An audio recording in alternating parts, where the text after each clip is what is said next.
Hi, everybody. To those who are here in person, you're so good to give up an evening, learn more, speak up, ask questions, bring your perspective to all of us. I'm Ruth Ann Fuller. You probably have guessed that. I'm mayor here. And we are going to make some short, brief remarks and then really open it up. We're here to answer questions, hear from all of you. To those of you who are watching on new TV, hi, welcome. If you have questions, just email us at override@newtonma.gov and we'll get back to you. We want to be responsive to anybody who's still on the fence and trying to make up their mind about this override. We have from the city side here our COO, Jonathan Yo, who was also 8 years on the school committee. We have our Public Buildings Commissioner, Josh Morse. We have our CFO, Maureen Lemieux. Let me have Kathy Smith introduce her team, and then I'll say a couple things, and then right back with you. Thank you, Mayor Fuller, and thank you, everybody, for coming out this evening. So I'm Kathy Smith. I'm your interim superintendent for this year, and I'm accompanied by Liam Hurley, who is my assistant superintendent for all our business and operations. I have Tamika Olszewski, who is the chair of our school committee, Emily Prenner, also on our school committee, and I have Anping Shen.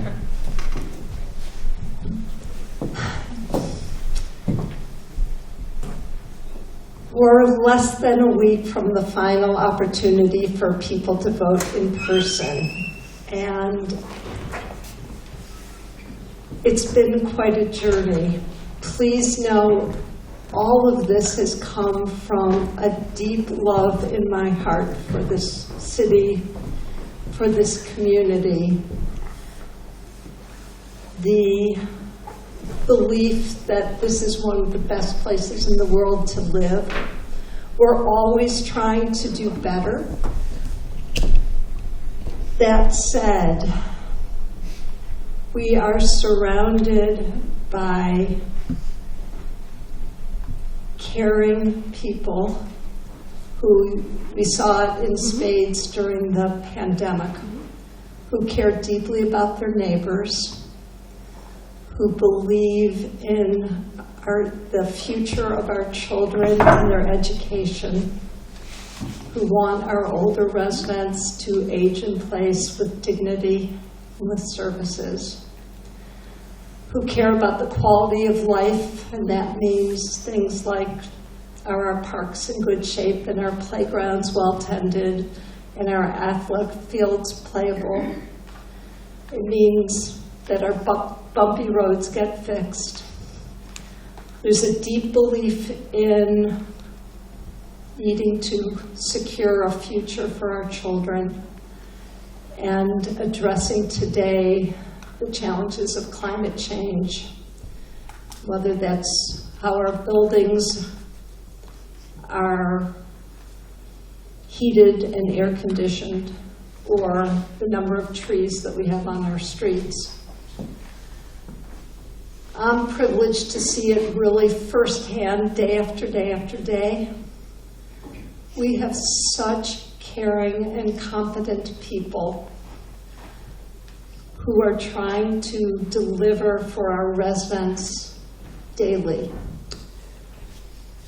Mark Nardelli, who's the principal here, the teachers that are interacting with our children day after day after day, financial capability that's beyond belief in our CFO for the schools, Liam Hurley, and our CFO on the city side, Maureen Lemieux.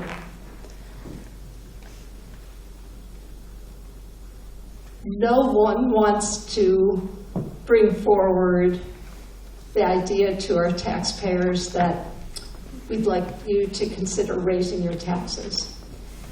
You only do that, I only did that because it was absolutely critical. There were no other options to fund these school buildings and these school operations and the investments in the other areas that the override addresses, other than to go to you and let you make the decision. There's something very powerful about living in a democracy, and in a world here in Massachusetts with Prop 2.5, where it's up to us as a community to decide to invest. We're not alone in this. Kathy Smith, our superintendent, on Friday brought together 44 superintendents from 3 counties. And superintendent after superintendent after superintendent said, we're going to our community for help, or we're making budget cuts. The reason why is needs are up, costs have escalated, and the one-time funding that we were so grateful to have during the worst of the pandemic is coming to an end. Thank you for being here tonight, for caring about this community, for asking lots of questions. It's so good that you are. I'll leave it at that, but please know any of us are here both tonight and in the coming days through Tuesday at 8 p.m. Just reach out. We'll try to give you straight facts and all the data that you need to make an informed choice. To Kathy Smith, our superintendent. Thank you, Mayor. As I started to say, I am truly privileged to be here as your interim superintendent this year. However, I will tell you I didn't realize the challenge was going to be quite as big as it was coming in last July. It's interesting as I look out at this audience, I actually see some familiar faces, whether I've seen you during school committee meetings making comment, whether it has been at the end of this week, it will be 22 schools. Thank you to the PTOs for hosting wonderful get-togethers, very, very deep conversation about the importance of what is on the ballot coming up next Tuesday.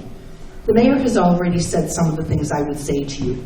Coming here, it is quite evident to me that you are a district that is a competitive district in hiring, and you get some of the best educators around to teach your children. On a much more positive note, I will tell you, being in your schools and watching what is actually happening, talking to your students, being interviewed by your high school students, watching with your little ones in schools who are getting support from literacy coaches, math coaches, social emotional intervention coaches. It is exactly the way this generation of students needs to be supported coming out of this pandemic. And as the mayor said, 2 things that I want to open this up for questions. The $4.5 million into the operating budget, and if you are watching, and I know you're doing your homework if you're here this evening, if you watched on January 23rd, very unusually, the school committee said to the superintendent and their team, Superintendent, we need you to present 2 budgets. A budget with the override passing, with the infusion of $4.5 million in the operating budget, and a budget without that $4.5 million. And to be perfectly honest, with the $4.5 million, we will still have some challenges. And we have to have some opportunities to look at some structural deficits. Our student population is declining, some of that support for students. There are some things that I am very optimistic and hopeful we will be able to do that in this budget cycle and not lose the supports, the course offerings, the opportunities, everything from extracurricular to courses that you offer to your optimal class sizes for your students throughout the district. If in fact it does not pass at this point, and we are already actively working, we are in the budget season. And we are looking at everything. I used to say, and many of you know I came from Brockton, and unfortunately we relied on state funding. I had very challenging budgets and continually advocated for funding, which came through a number of years ago. That being said, I would go into legislators and I would talk about knowing where every ink cartridge was in a $260 million budget. That's unheard of. Here, again, I am very new. Thank goodness I have a wonderful team. But we are looking at all of our departments. We're working with all of our principals, as Principal Nardelli will tell you. And we are looking at efficiencies, ways we can save money, but what can we do to keep it away from the classroom to make sure that we are not moving backwards. And I will tell you, coming here, I would look at Newton years ago when I was making my case for a large urban district, and you were the district I looked at and studied. I would talk about your optimal class sizes. I would talk about your course offerings, your resources, the things that you were able to provide for your students. And that made a difference for students all over this Commonwealth. So it's interesting that I'm here today talking about something very different for Newton. And we always hear about comparable districts. I hear it all the time. You are rich, surrounded by communities that expect high expectations for your students, personalized learning, make sure no matter where the child is, they have an opportunity to be the best that they can be, that they have every opportunity for extracurricular, for being able to experience school in such a positive way. And I will tell you, just recently, looking at some of the surrounding communities who are struggling with some of the same issues that we are, they're looking at adding AP courses. They're talking about adding a robotics lab. They're talking, those are the things, not only have we done, you actually have these things in the districts, these kinds of opportunities. So again, I know you have a lot of questions. I am available. And any of you that have reached out to me, and I see some of you here, you know that I've met with parents. I make sure I make phone calls back. We are accessible to really answer any questions that you may have. So thank you so much for coming this evening. And please, let me leave you with one more thought. The other night, we had an information night for our kindergarten students, our families, for many of them first times coming into the Newton Public Schools. We had close to 300 families tuning in on that evening. Principal Nardelli was there. I had to rush to another meeting, another virtual meeting, but I was able to be there in the beginning, and I thought about those little 5-year-olds coming in September to the Newton Public Schools, all excited about starting their journey. And when you this year graduate your 2 high schools, the seniors, that yes, they had struggles with the pandemic, but they're doing great. We had a presentation the other night from our counselors talking about where they're accepted. Some are taking gap years, all kinds of opportunities that you, the taxpayers, provided for these students. Those little kindergartners deserve that very, very same education. The $4.5 million in the operating budget is not just for this year. It's not a one-time solution. It supports these youngsters in our base budget going forward, and again, allows us to do what we need to do. So thank you very much for this opportunity, and I look forward to answering your questions. We welcome questions, comments. As a favor, could you try to be concise, and maybe if you're asking questions, ask one, then we'll pass the mic around. We'll stay as long as you want to stay so you can ask multiple questions, but we'll just take turns. And with that, here comes a question. Hi, Jen Martin. I'm wondering if you could go into detail about what the timeline for building replacement would look like if the override questions did not pass. So both for Countryside and Franklin, also for Horace Mann renovation, and then looking down the road at what that means for schools like Ward, Underwood, Williams, et cetera. Thank you.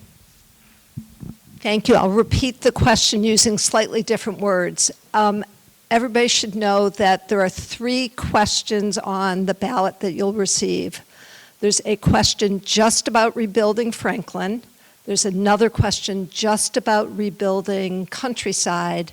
And then in the 3rd question, the operating override, is an addition and some more renovation right here at Horace Mann. And Jen was asking, okay, let's go worst case scenario from my point of view. If all 3 of those questions get turned down, when will they be done? And then what happens to all the projects that are behind them, such as Ward Underwood or Pierce or other things?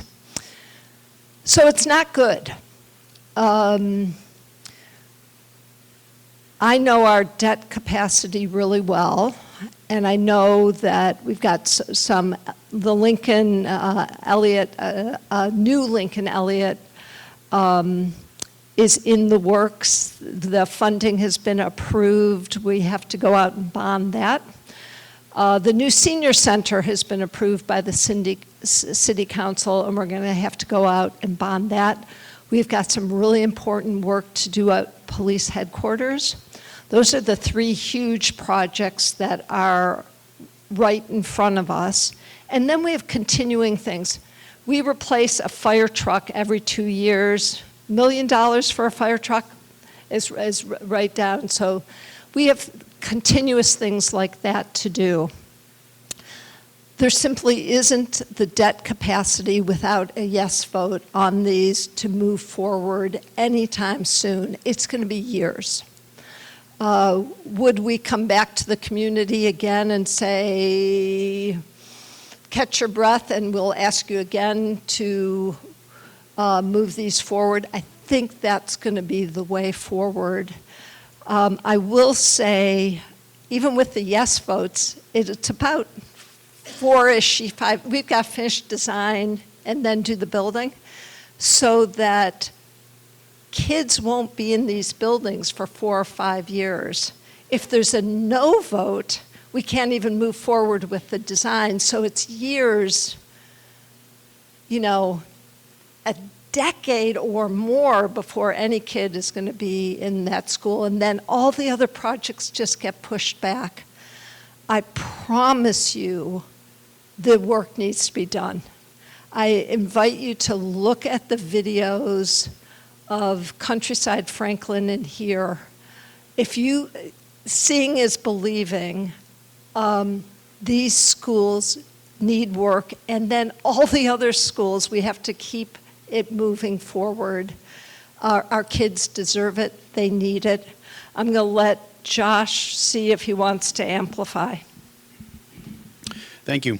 So it's a great question. The reality is we have a lot of facilities here in the city of Newton, and I'm not selfish. Although I'm passionate about our buildings, there's a lot of infrastructure. There are a lot of capital needs in a city of this size. We have a lot of work that we need to do. One of the things that makes Newton great is our village structure, but it means that we have a lot of facilities that we have to care for and renovate and replace. The Countryside Franklin Horace Mann, many of you have heard it before, but I'll speak briefly. Countryside, if you haven't heard, built in the 1950s, lots of additions, lots of temporary modular classrooms that are long since outdated. Flooding is chronic. Mold remediation is something that we do quite frequently.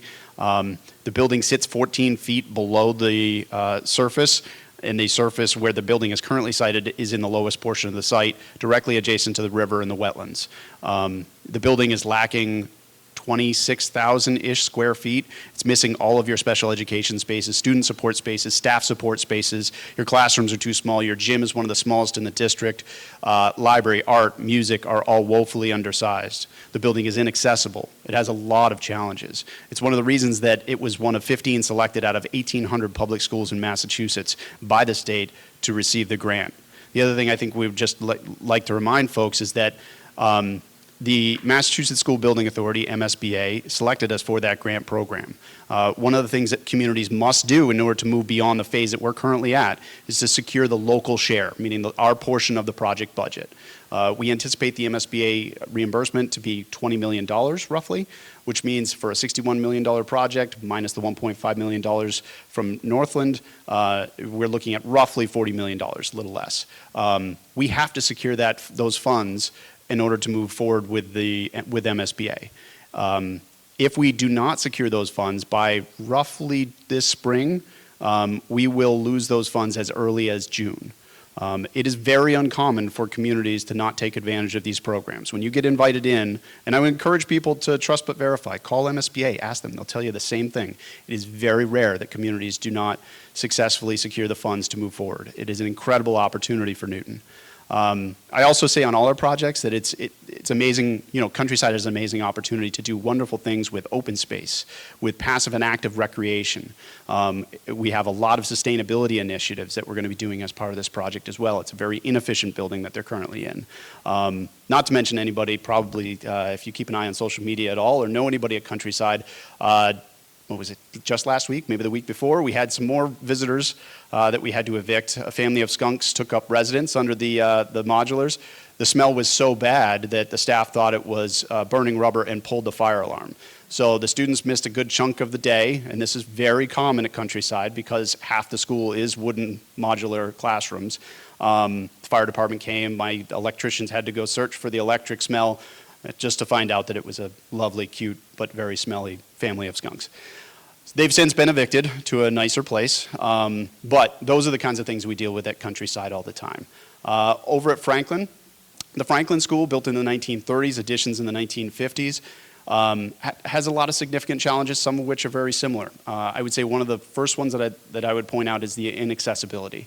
The Franklin School sits about 14 feet above Derby Street, the street that Franklin sits on. So to get to the front door, you have to navigate either the grand staircase or a series of switchback ramps to get to the front door. Once you get there, you're not done yet. Now you're faced with about a 6-foot elevation change to get up to the first floor that you either have to take the stairs or the elevator. You have an elevator, you would think that you're all set. The elevator gets you to all 3 floors. Only problem is because Franklin has had so many additions, there's 6 different elevation changes in the school, which means that there are large portions of the school that are completely inaccessible. Furthermore, because Franklin was built half a century before special education existed, dramatic pause, the school is lacking all of those spaces. It has, it's going to sound like a broken record, but woefully undersized classrooms, no special education, almost no special education spaces. The only special education spaces they do have been created either out of Principal Chitty's office or in the hallways. Those are your only options. There is a corridor down by the boiler room that they occasionally use as well, but that's not okay. Because the building is lacking so much space, they've been forced to move into the basement. The basement of a 1930s building was never designed to be occupied by students and staff, but nonetheless, our library, music, and art are all down there, along with the industrial dehumidification systems that are required to keep humidity levels down low enough so that we don't have to do mold remediation down there as well. Franklin also keeps sandbags at the ready because the building floods. We have industrial heaters that run in the kindergarten wing because the 1950s addition was so inefficient that when they open the doors, the space temperature drops so significantly, they need those heaters in order to recover the space temperatures while the kids are in hats and gloves. The building is, as I mentioned, lacking all of those support spaces, but at the same time, it has tremendous opportunity. Franklin and Countryside are amazing opportunities. They have a lot of land area, a lot of opportunities for passive and active recreation. These are the hearts of these neighborhoods. When you talk to the folks over at Zervis, and I would encourage you to do so, the Zervis School is transformative for that community. It has become the social heart of that neighborhood, and that is what we're talking about with these school projects. Lastly, when you come over to the Horace Mann School, Horace Mann just does not have enough space. The building was built in the 30s as well. It had a renovation in 2012. It was renovated for swing space, though. So basically, our primary goal was to get this building up to what it needed to be to house Ainger, Zervis, and Cabot temporarily while we did those projects. The challenge here, though, is it's missing about 20,000 square feet of space. Again, buildings built in the 1930s did not have special education, staff support spaces, student support spaces. It's lacking in plumbing fixture counts, which doesn't seem like something that's super important until you have 363 kids that need to go to the bathroom. It's lacking storage, which pushes everything out into the hallway. You don't see this kind of stuff in new schools. If you go into the classrooms, Principal Nardelli will tell you, and the videos show you, the classrooms are cluttered. You know, I'm a father of twin girls. They're both 8, both on IEPs, right? They're easily distracted. When you're in a classroom that is a third smaller than it should be, but has furniture all over the place and all of the books and everything is stacked, you know, halfway up the walls, all around the perimeter, simply because they do not have enough space, that's very challenging. One of my daughters has to get pulled out of class in order to go receive her services, much like you would see here in Horace Mann. The challenge is in newer schools, you have those breakout spaces, those one-on-one spaces that are clustered directly at those classrooms. So that time out of classroom is very short. When you're in a school facility that doesn't have those elements, oftentimes your children have to be pulled way out, walk down the hall or to another floor, wherever they can find a spot to do that one-on-one instruction. It's less time in the classroom. And as a parent, that's important to me. Lastly, what I'll say is, so at Horace Mann, our project goal is to build an addition. One of the other things you'll notice, the library, it is the smallest in the district, woefully undersized, limits the programming opportunities. Literally, there are we call it media center, but library programs that cannot happen there because it's just too small. The school has no place that's large enough to do a full student assembly, has no space large enough to do full professional development, meaning getting all the staff together. The cafeteria is woefully undersized, which requires multiple lunch periods, something that is less than ideal and extremely problematic. Countryside just needs more space. So what we're going to do here is we're going to do an addition in the back, and we're going to do a renovation in the building, really just to focus on right-sizing classrooms and creating those clusters and breakout areas. And the last thing I'm going to say is that buildings shouldn't be your number one priority when you're thinking about an education. The number one priority are the children and the teachers, right? What a good building can do for you is incredible, though. I would encourage folks to take a look. There are plenty of metrics out there that show that test scores do improve when you are housed in appropriate facilities, and they can be hindered by less than ideal facilities. Our staff in Newton Public Schools do an amazing job. They do. You go to any building, it doesn't matter if it's a new one or an old one, they are incredibly passionate. They deliver a wonderful education to the students, and they care deeply. In facilities like Countryside, Franklin, and Horace Mann, they do so in spite of the facility that they're in. That's not the way it should work. Facilities should welcome nature and nurture our students. Staff shouldn't have to work through those issues every day. They shouldn't have to take Mark's office after he moved out and sign up in hopes that they might get that breakout area, because if they don't, they're going to be down in the hallway outside the art room next to the kiln, which is really the only other place to do one-on-one with students. So with that, I'll turn it back over. Kathy, do you want to add anything, or Liam? Okay. Let's go to you, and then, hi. Is this on? Yeah? Okay. Hello. I have a question about the third part of the override. So I've heard and read many different things, but I would like each of you to respond in terms of, if it doesn't pass, what will be impacted first and the most? Is it elementary, middle, high school? And then what inside those things will be impacted in terms of teachers, class sizes? I've heard class sizes, but can you speak to this more specifically? Shall do. I'll give this, and I think you were talking specifically about the $4.5 million for the Newton Public Schools, is my guess. Let Kathy lead off. So some of the things I can share with you, as I said, we've started the process. So we start with, if it doesn't pass, we're looking right now at, I'm going to call it a $6 million deficit, worst case scenario. And the things that, as I spoke to you about, the things we tried to keep away from are things such as class sizes, are things such as supports for our youngsters. But inevitably, when you have, and it's been talked about at our school committee meetings, and I really encourage you to listen to them. I know that they are, on tape. You're able to see that. They're recorded. But one of the things that we would be looking at as we try to stay away from the classroom is you have close to 88 to 89% of our overall budget is on personnel, all personnel. So that would be, teachers and guidance counselors and all of your support staff, all of your administrators, your custodians, your administrative assistants, everybody that makes up the Newton Public Schools. So what we did was we took a look at the budget across every single department. And again, Assistant Superintendent Hurley can talk to you about the formula, clearly a math formula. And what we said was looking at Office for Student Support Services, elementary education, middle school, high schools, and looked at what percentage they were of the budget. So even our facilities, there are a couple of custodians who, again, could be a reduction in force, we call it.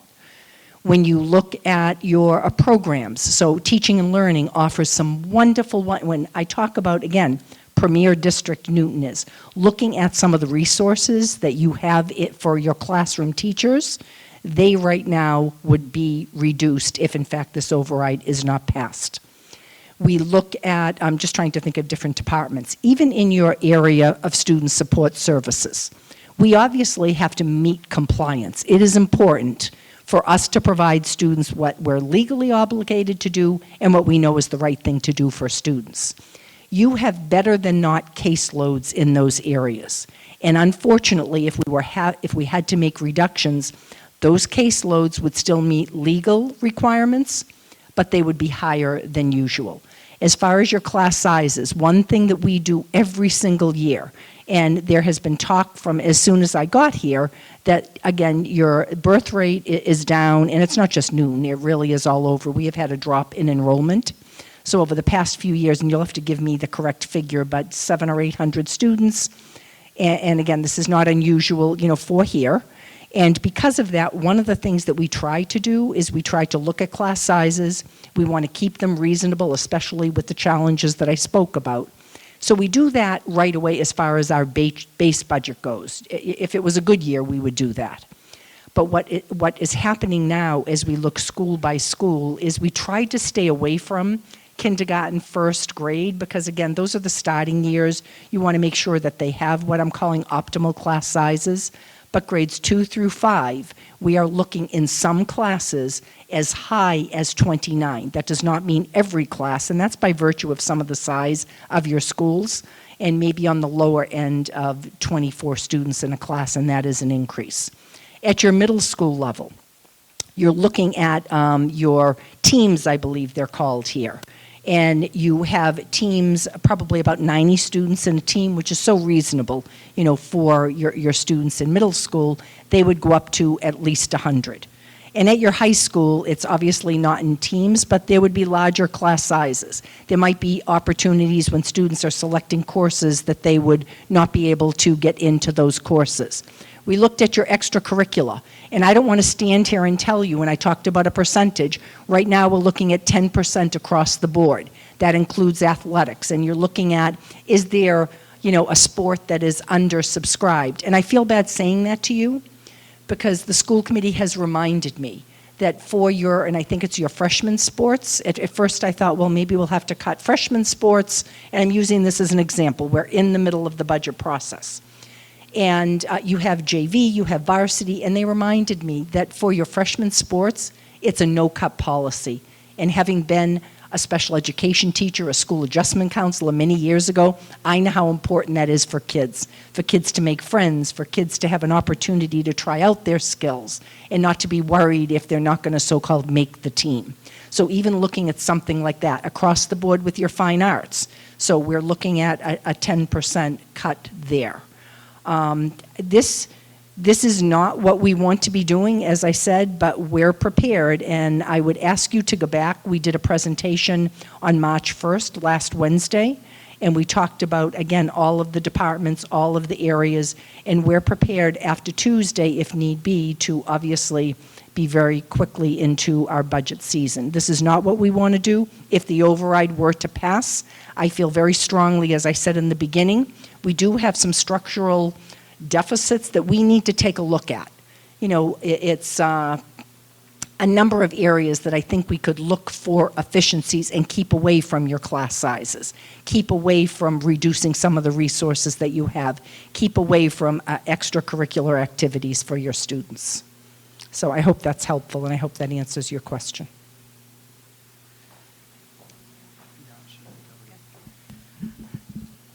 Can I try answering it a slightly different way? The revenues of the city of Newton are going to increase about 3.5% next year.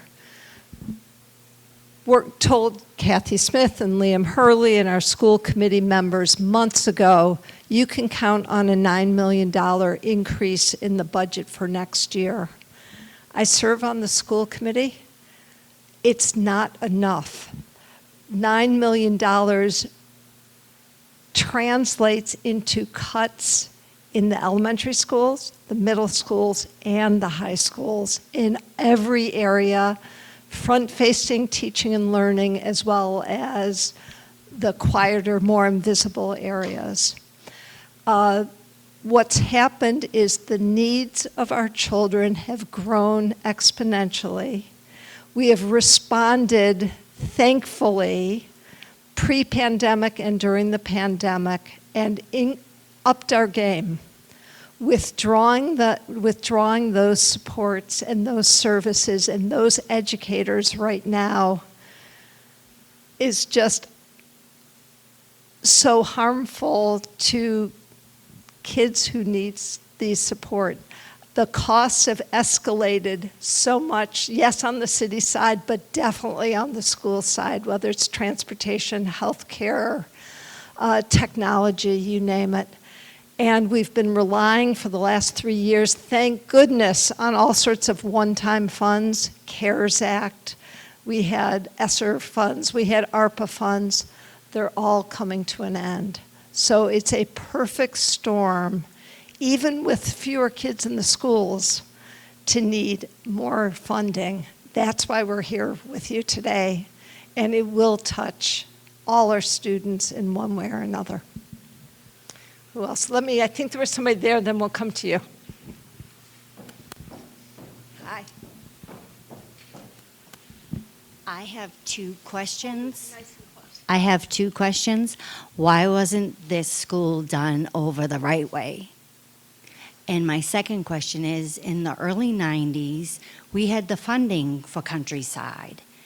But it wasn't your administration, but past administration took that money and funded the library with it. How do we know as taxpayers that if this override goes through, that our money is going to these specific projects and are not going to go to another project? Two great questions. Let me lead us off, but then I'm going to ask for some other voices to come in.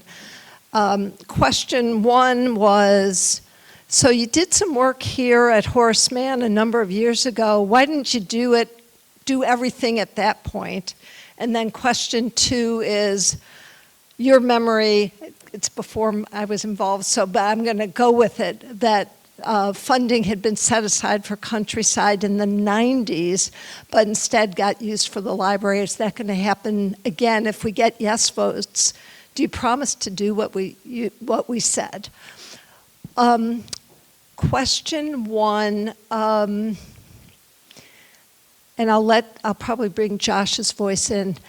This was the work that we did a number of years ago was to make this the swing space school. So we fixed it up a little bit to use for swing space, and then the decision, and it's a little complicated who made the decision, why the decision was made, I grant you that, was instead to move the Horace Mann community out of their building and into this one with a little bit more work done then, but not nearly sufficient amount of work for a non-swing space permanent school of this size. It just wasn't in the initial thinking and just wasn't done, so here we are back again. Do you want to add on anything on that? There you go. Okay. And Maureen Lemieux, City CFO. Good evening, everybody. Just again, by way of history for this building, many of you may remember this was more or less the center for the different arts organizations in the city. So it hadn't even been used as a school for several years. We actually put much more money into it than we expected when we turned it into the swing space. I think we spent $12 or $13 million bringing the building up to a point where it would be a fabulous swing space. Now, if you think about the kids who were coming from Ainger, and I'm not quite sure with Service, but Cabot, I think also, they didn't have a cafeteria. They were eating in the hallways. There were so many deficiencies in those schools that this was a fabulous place for them to come for a year and a half while they were waiting to go to their new school. Once we made the decision for Horace Mann to actually move over here, then the conversation became different, as the mayor said. This school was never renovated with the intent of it being the permanent home for 300 or 400 kids. It was strictly meant to be the swing space. So I don't know if Josh has anything else to add, but that's really what this was all about.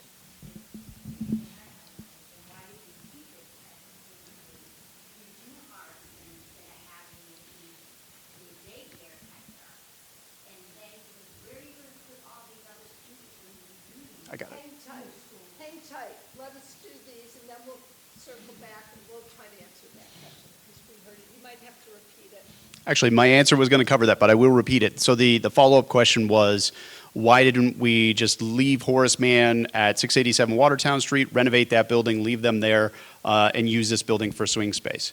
So I'll speak a little slower because I tend to speak very fast. And there's a lot of moving pieces here. So as Maureen said, and as the mayor discussed, the Carr School was renovated in 2012 for swing space for Angel Reservist Cabot. Those all started in 2013, ran through 2019. Horace Mann was over at 687 Watertown Street. This was going to be our swing space. The Newton Early Childhood Program, the centralized preschool program for the city of Newton, which has 300-ish students, it was growing exponentially at the time, continues to grow to this day. They had been operating out of the basement of the Ed Center, which is not ideal, and the basement of Lincoln Elliott School, but they were outgrowing it rapidly. Right around that time, we acquired the former Aquinas Junior College over at 150 Jackson Road. NECP literally had grown out of all the space they had. So we moved the Newton Early Childhood Program into 150 Jackson Road, former Aquinas. We did that knowing that the 150 Jackson, at that time, we were contemplating whether that would be a future site of both Lincoln Elliott and the NECP program, but we hadn't started the design. We went through the early design process and realized that because that NECP program was growing so rapidly that they could not cohabitate. They couldn't both use that site. So 150 Jackson Road became the future home for the Lincoln Elliott School. We're currently in design. We're going to break ground a little later this year. But what that meant is that we needed to get the preschool program out of that building and into their own facility so that that building could be renovated and added to for the Lincoln Elliott School. What that meant is that the Horace Mann community gave us an incredible gift. They moved from 687 Watertown Street to this building so that we could renovate 687 Watertown Street, which was undersized for Horace Mann and a very small site that really wouldn't accommodate a 21st century school to begin with, but it was ideal size-wise for NECP. So by Horace Mann moving over to here, they then allowed us to renovate 687 Watertown Street, move the preschool from 150 Jackson into 687 Watertown Street, which then allows us to finish our work at 150 Jackson, move the Lincoln Elliott School into that building, and then Lincoln Elliott becomes a swing space for Countryside, Franklin, Williams, Pierce, and right on down the road. So that Horace Mann, by moving into this facility, paved the way for our entire capital pipeline. And it allowed the NECP folks and students to move into their new facility over at 687 Watertown Street.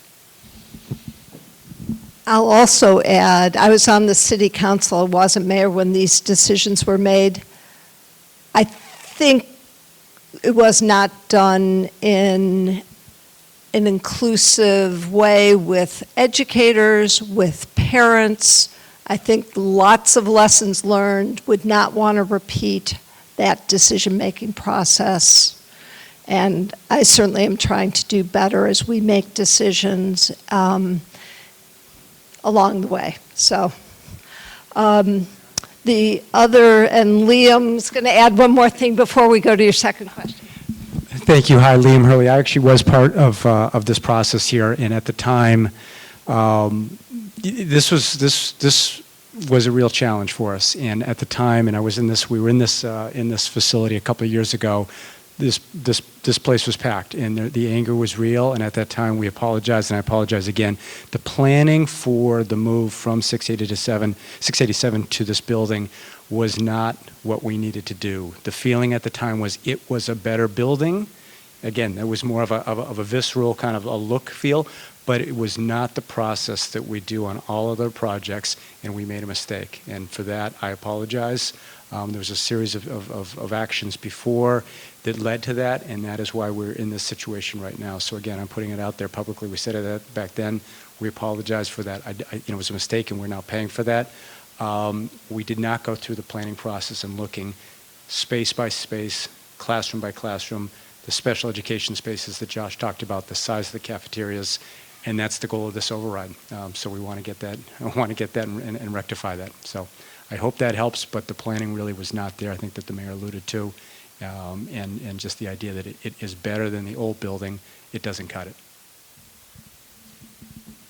To end on a positive note, the plans for, I'll call it the addition and the additional renovations are fabulous, and I don't know if Principal Nardelli wants to give 2 thumbs up. If this moves forward, I don't want to put you on the spot, but I think he and his educator team are very excited about the plans if we get the yes vote. So that's great. That's the good news.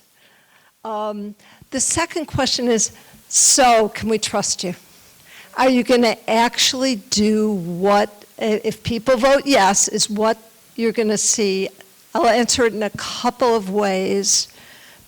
Bottom line is yes, you can trust us. The 2013 override, I can't speak for the 1990s. The 2013 override, I was on the city council at the time. Every single thing in the 2013 override was done exactly as the voters intended. Certainly as a city councilor, I was keeping an eagle eye on it. I would say as mayor, as long as I'm mayor, you can completely count on me doing what the voters said. I'd say any future mayor or the city council or school committee that did not follow the wishes of the voters on this, they're in for something from our Newton residents, is what I would say. They're not going to last long. We will do exactly what we said, and we'll keep track of the dollars, and we'll prove it to you. It'll all be transparent. Here you go. Hi, I have a comment. It actually kind of goes back to what you were saying before in terms of the amount of need going up. My name is Natalia Espinal. I've been teaching in Newton since 2000. I actually started at Countryside. And I really hope, if anything, like that vote goes through for my former colleagues. I'm currently teaching for first grade at Burr. I have a 4th grader at Horace Mann, a 7th grader at Day, and a 10th grader at North. And so I am in all the levels. I'm here to talk about my experience as a teacher and what I'm seeing with my kids. We have had kids with social and emotional issues for a long time pre-COVID, but COVID has really exacerbated those issues that we've had. We're dealing with students who had limited social interactions, who are disconnected from the community, and who have experienced increased anxiety. This has resulted in students having difficulty connecting with other kids, focusing on learning and self-regulating. We have been understaffed in this area for many years, and our mental health staff and our support staff are doing the best that they can to provide support, but that we just don't have enough resources. And rather than being proactive and helping students develop these skills, all they can do is react to students' immediate SEL needs. It's really disturbing and frustrating when you have students who can't learn because they're not able to. We say we're invested in our students' mental health. We have endless surveys seeing if they're connected, but we don't have the adequate resources to address these needs.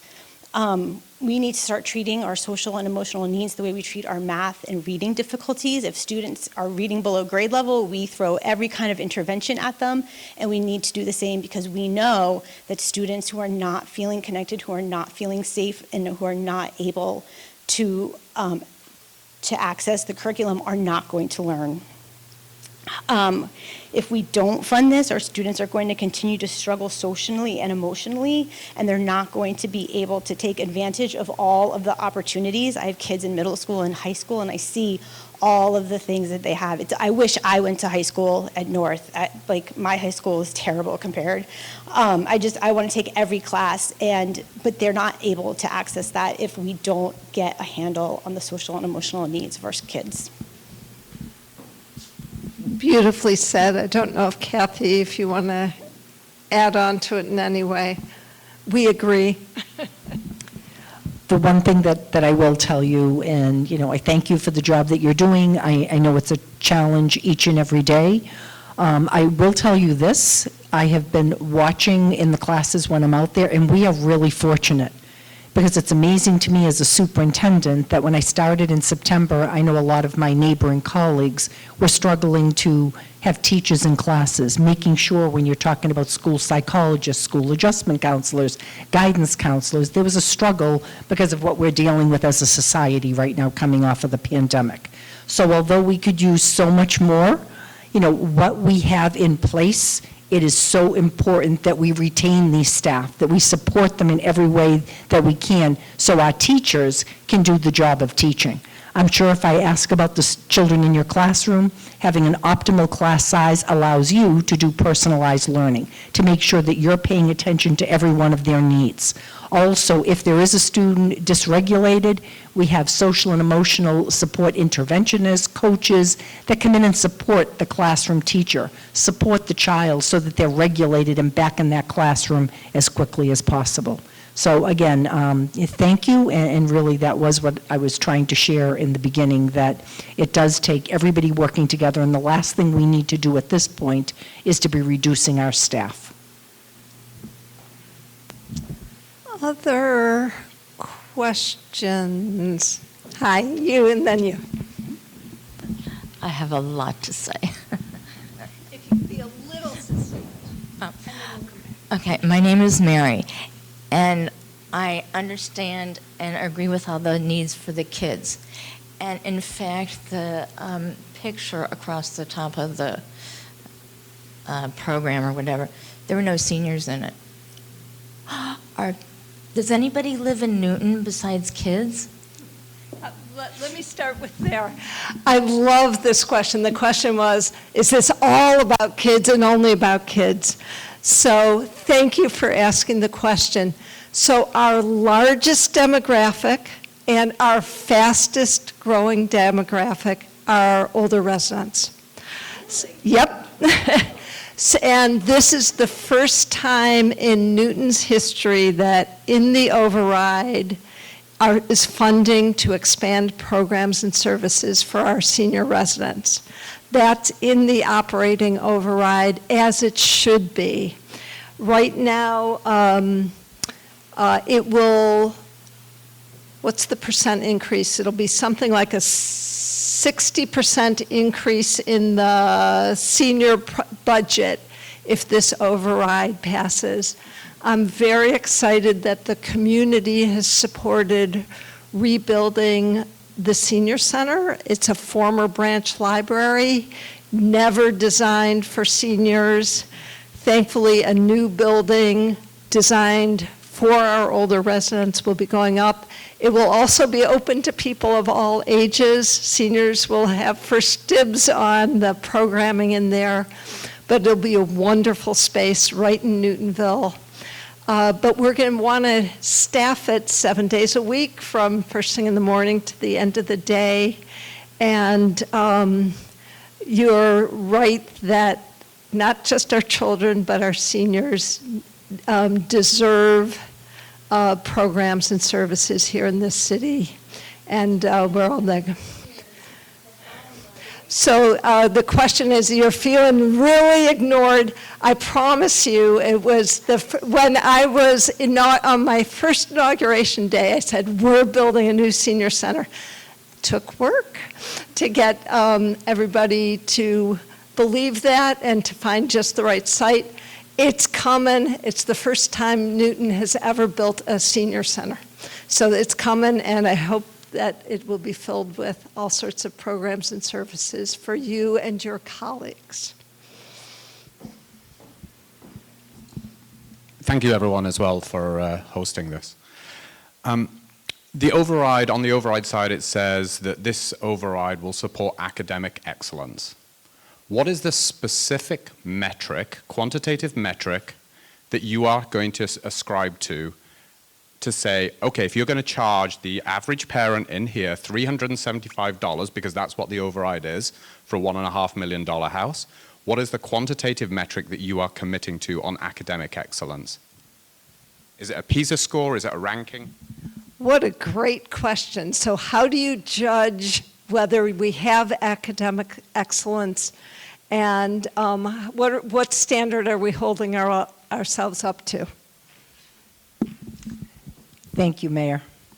So I'm smiling because when you talk about, metrics, there's not one metrics, but one of the things that I can commit to, even as your interim superintendent, you have a fabulous superintendent coming on board with Dr. Anna Nolan, who will be here very soon on July 1st.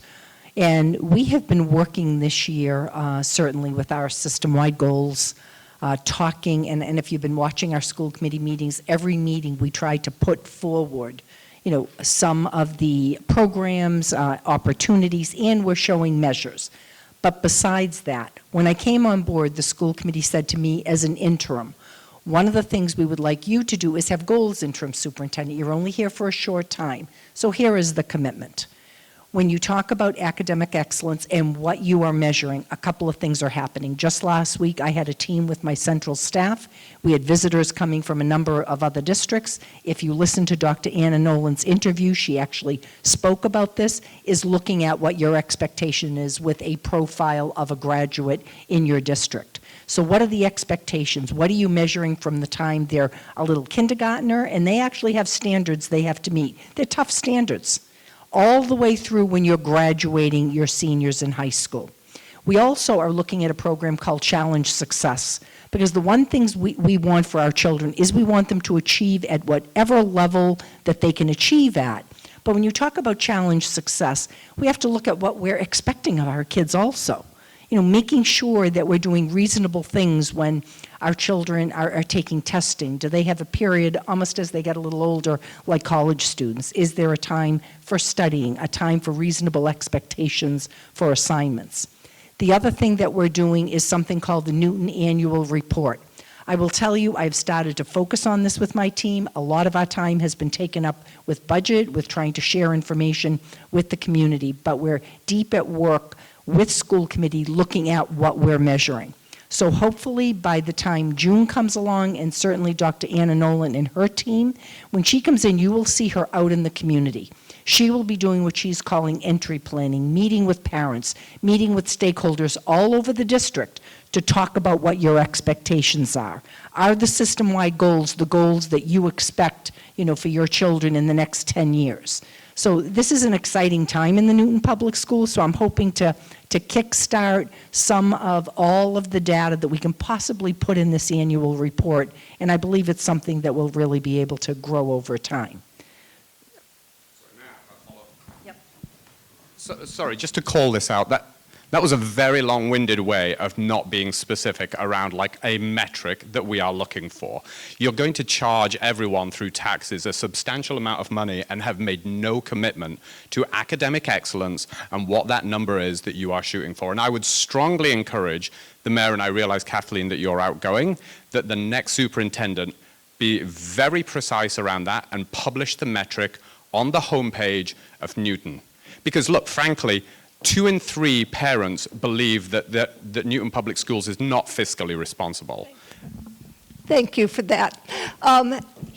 Here's what I'm going to say. I'm going to repeat what the superintendent said.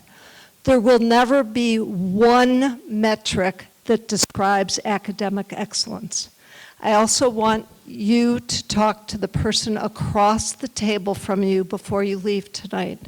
Is what you also heard an educator say, kids can't learn if we're also not attending to them feeling socially and emotionally ready. So we're going to be tending to kids to make sure that they actually can learn.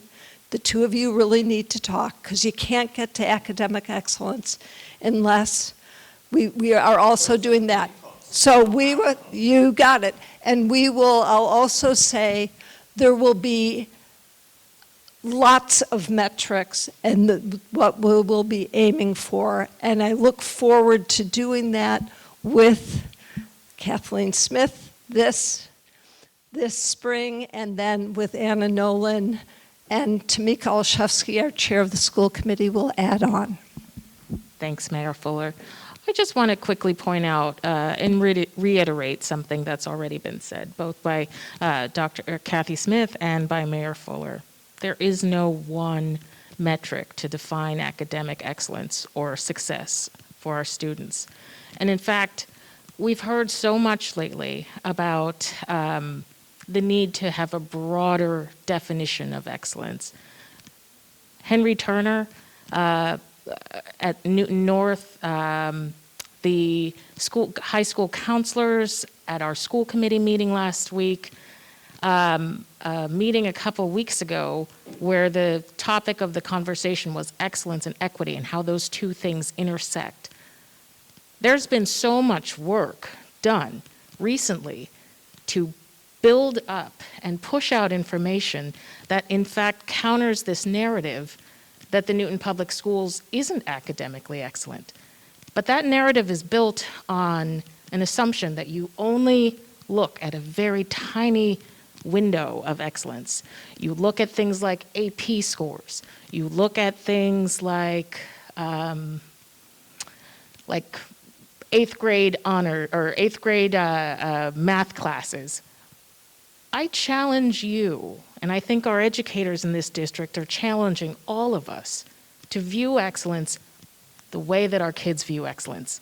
Finding a place for me and making sure that my needs are met. And I think our educators, most parents I speak with, they're right there with me. They see their kids thriving. They see them having beautiful, enriching, vibrant experiences in the Newton Public Schools. They see them graduating and going on to their first, second, third choice of college. They see them excelling in our career and technical education programs and going on to careers in the trades or the arts. That's excellence. And it's important that we recognize and honor that. I sure do, and I hope you all do as well. And, yep. I will tell you, and I'm sure this isn't going to satisfy the question, but when the mayor mentioned 44 superintendents together on Friday with school chairs and legislative, one thing I wanted to make sure that we did, especially coming from Newton, I wanted to put children at the center. We highlighted I believe our 7th and 8th graders from the day middle school.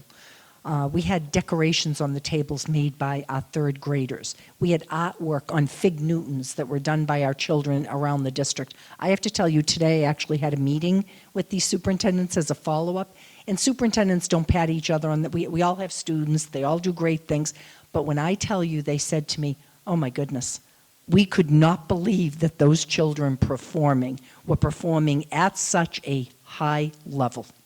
The singing, it was amazing to think they were middle school students. But let me ask, Principal Nardelli came up to me, and of course he deals with this every day, and he'd like to address it.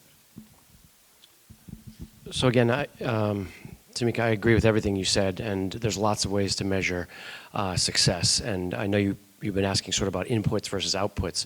But when I think about what our 3rd, 4th, and 5th grade teachers were doing today, we were looking at literacy data, right? And we were looking at how many of our kids, what percentage of our kids were already at the grade level benchmark, which children had not yet made that point that we would want to be at the end of the year, and what were the specific skills that they need to work on for those children who had not yet made it. And our task was not only to look at who those children were, but then to look at what are their specific deficits, and then look at what are the instructional moves that we're going to have to make, and how much time and energy and which people are going to be working with those children so that we can move them along that continuum. Because our goal really is to get every child, when you talk about numbers or metrics, every child to benchmark by the end of that school year. Now, for some of those children, it's going to take longer. We may not get every single one of our 60 children in 3rd grade, let's say, to that benchmark, but I can certainly tell you that right now we have resources and the right people to do those things. Next year, if I have 29 kids in a class and we're having that conversation, I've got no shot at getting those same children, all of them, the attention that they need to get to benchmark by the end of the year. And that's just one subject area. We're not talking about writing, we're not talking about math, we're talking about phonics, we're talking about comprehension, we're talking about grammar and vocabulary building. It's a massively complex task that we are asking our teachers to do, and it is a team effort of people who really know what they're doing. And I need those people. I need those people, and I need them not only to have reasonable class sizes, but they also need to have moments and people to be there in those moments when one child's not ready to learn, because I'm not going to get them to benchmark either if they're not coming to class and saying, I can do this today. There are many days when they say, I can't do it, or I don't want to do it, and it's our job to coach and offer therapy and offer encouragement and offer shoes or a backpack because they forgot their stuff that day. All of that goes into these metrics that are very, very hard to measure in a simply numerical way. And the last thing I'll say is the teacher at the Ward School that approached me at the beginning of the year, and she said, Superintendent, last year I had 14 kids in my class. I understand that's probably not sustainable, a smaller school. And we were really just, I think, talking about this, but she said to me, you can't imagine, I've been teaching 20 years, and she said the students that were ready to move, I could get them to where they needed to be, because they were advanced students, they could move very quickly, and she said the students that needed additional tiered support, she said it was the best teaching I ever did. So again, we're not going to sustain 14 students in a classroom, but certainly reasonable class sizes make a difference for our students, our families, and really for all kids. So one more question there. I'll just say one more thing. We have a lot of parents in the room, and some of us are lucky enough to even have more than one child. What excellence is for each child is actually uniquely different. And what's amazing are people like Mark Nardelli and his team are thinking about each child individually and what that child needs and what excellence means for that kid. So. Everyone, thanks for being here. I really do appreciate this larger discussion of academic excellence. My wife and I were a couple of MIT PhDs. We were blessed to have kids who are now doing straight A work in day and just finishing up at Franklin.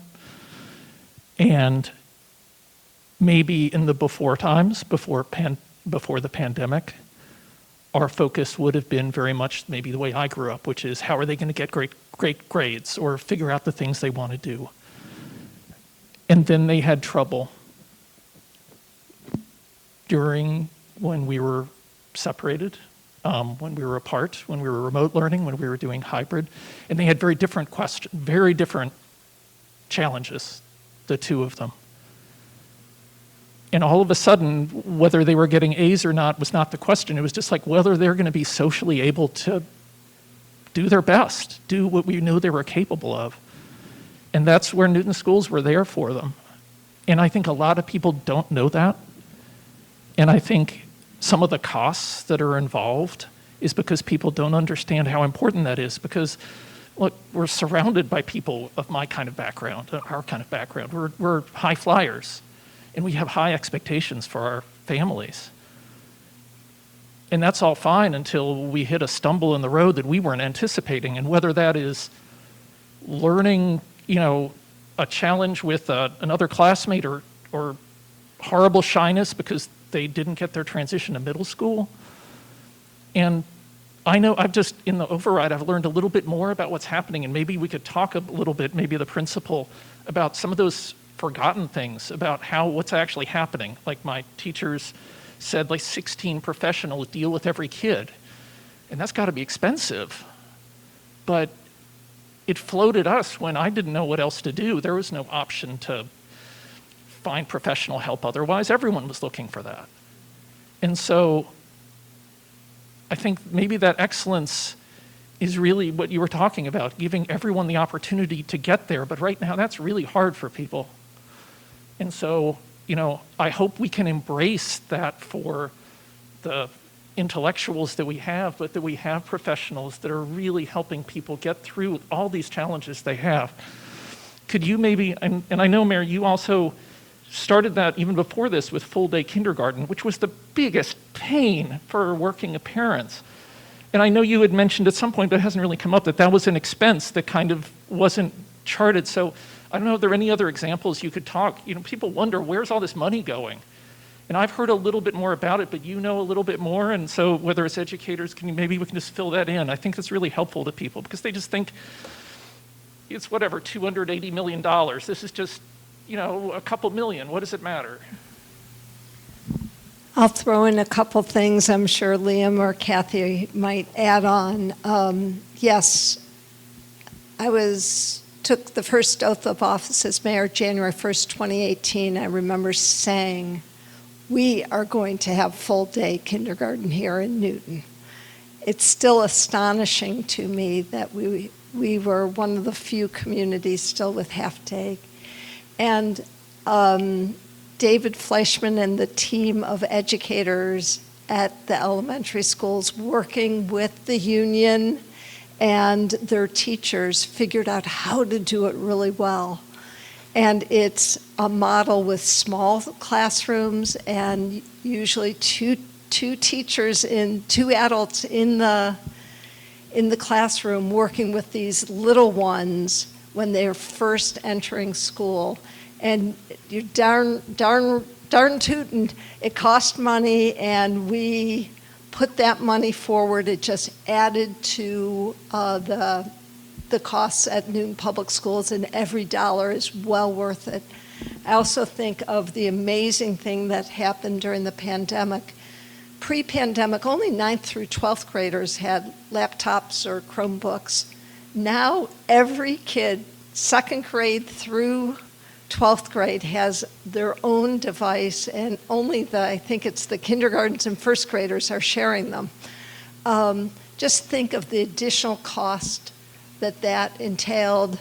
And yep, it comes to a time where Prop 2.5 and the increases in our taxes don't cover these new important initiatives. And we do go to every 10 years here in Newton, we have a history. In 2002 and in 2013, we did an override. It's our time again. But I don't know what other initiatives those are two easy examples.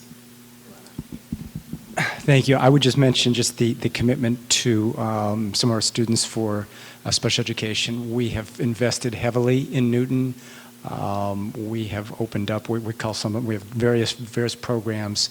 One is the STRIDE program where we have students that may be autistic that are going into these programs. And what we do better than I think almost any district is we keep those kids in district here within Newton, in the peer school, in their peer district if possible. Sometimes they might go to another school within Newton, but they are staying in Newton. So we've invested. What has been beneficial for us is that our tuitions, Newton sends out approximately 120 students out of district.